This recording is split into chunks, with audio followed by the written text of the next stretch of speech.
Marg'ilon shahar Yovqochar mahallasi hududida joylashgan Soybo'yi ko'chasi bugun zamonaviy va ko'rkam qiyofa kasb etmoqda. Mazkur ko'chaning 3 kilometr qismini 24/7 tartibda tunu kun faoliyat yuritadigan markaziy ko'chaga aylantirish loyihasiga asosan hududda bunyodkorlik ishlari amalga oshirilmoqda.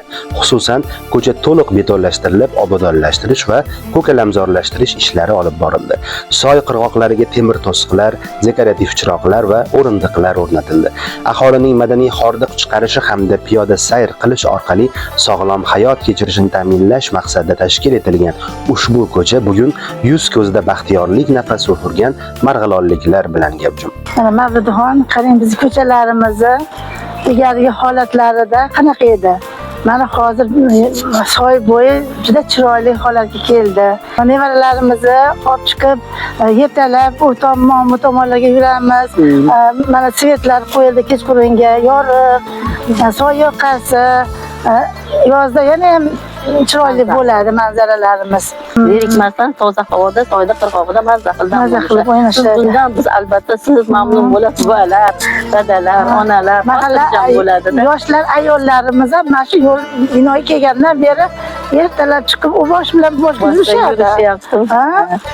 Ali 500 qadamli salomatlikda, 500 qadamli salomatlik bo'lyapti. Xudoga shukr. Shunaqa bo'ldi, yaxshi, hamma chiroyli. Rahmat, bular chiroyli tashkillashib, mana Yangi O'zbekistonda respublika bo'yicha bo'lyapti. Shahar, qishloqlar, shu jumladan Marg'ilon shahrida ham bo'layotgan yaxshi o'zgarishlardan bittasi shuda. Soybo'yimiz obod bo'lyapti. Bittasi shu.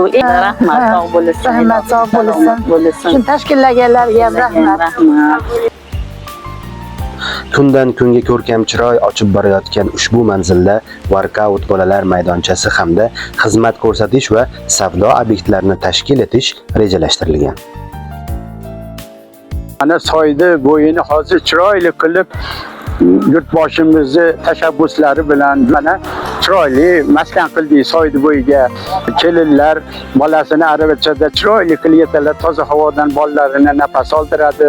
Mana endi keksalarimiz bitta chiroyli soyda bo'yida olib hordiq chiqarishadi, toza havo olishadi. Xudo xolasa bundan yana bundan chiroyli obod qilishga yana harakat qilamiz.